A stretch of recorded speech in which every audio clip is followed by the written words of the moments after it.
세계 미래 먹거리로 부상한 그린에너지 산업. 환경오염으로 유명한 중국이 청정에너지 산업의 핵심국으로 자리 잡았습니다.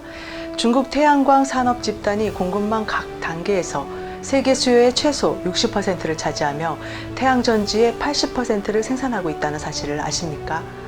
차세대 원유라고까지 불리는 태양광 패널 관련 세계 주요 10대 기업은 모두 중국 기업입니다.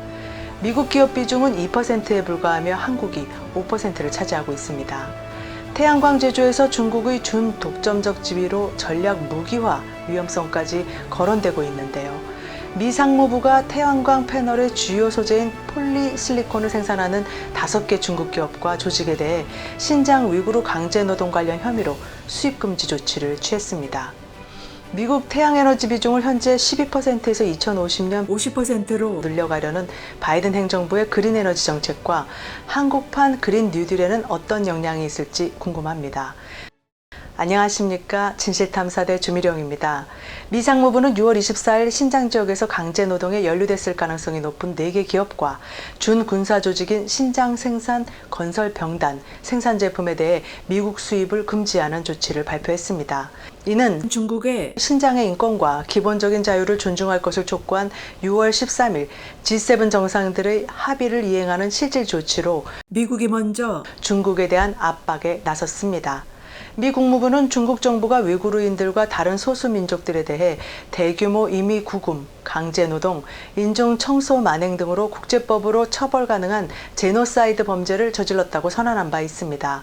수입 금지 블랙리스트에 오른 4개 기업은 호신 실리콘 산업과 신장 다초 뉴에너지, 신장 둥펑시황 비철금속, GCL 폴리에너지 홀딩스의 자회사 GCL 뉴에너지 머티리얼입니다.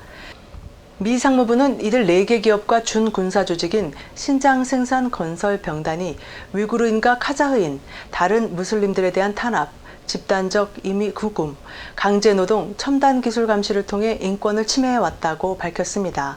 미 상무부가 블랙리스트에 올린 기업들은 태양광 패널 생산에 사용되는 모노크리스탈린 실리콘과 폴리실리콘의 주요 제조사들입니다. 그럼 이번 미 상무부 블랙리스트에 오른 기업 중 하나를 살펴보겠습니다. 세계 5위 글로벌 뉴에너지 기업인 GCL 폴리 웹사이트를 살펴보면 회사가 중공의 영도를 따르고 있으며 적색 유전자를 갖고 녹색 성장을 이끈다고 밝히고 있습니다. 사내에 12개 공산당 위원회와 5개의 공산당 지부, 120개의 분회와 3,000명의 당원이 있다고 합니다.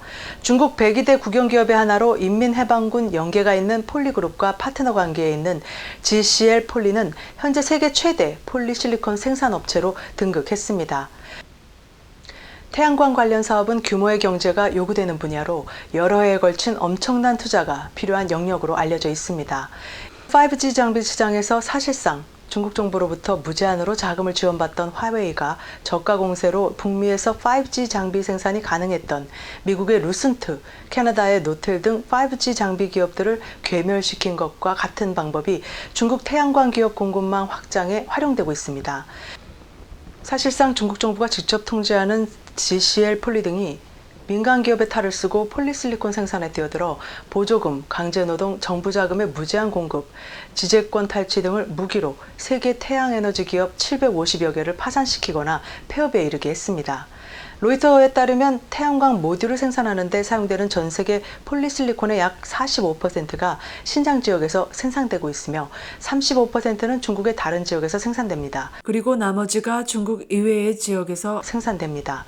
외교 분쟁이 발생하면 중국의 금수 조치가 경제 위기나 안보 위기를 초래할 수 있을 정도로 공급망이 편중돼 있고 투명하지 않습니다. 전 세계 태양에너지 공급망이 기록적인 폴리실리콘 가격과 인건비 및 화물 비용의 압박을 받고 있는 가운데 나온 이번 미 상무부 조치가 업계에 시름을 더하는 건 아닌지 우려가 높습니다.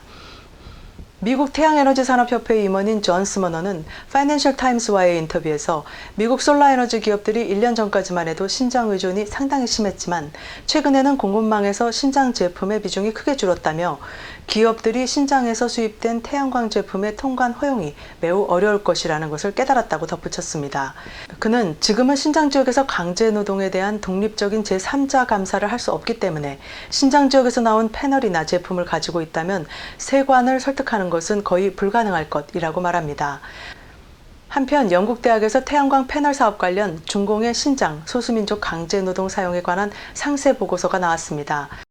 영국 셰필드 소재 할람대학교 헬레나 케네디 국제정의센터가 발표한 보고서에 따르면 대체 에너지에 대한 세계적 수요가 높아져 값싸게 태양광 패널을 생산하는 중국 업계가 동력을 얻게 됐고, 기존 공급망 쪽의 임금 상승폭이 가팔라지자 중국 정권 주도로 강제 노동을 이용한 패널 부품 및 재료 생산이 늘어나고 있다고 합니다.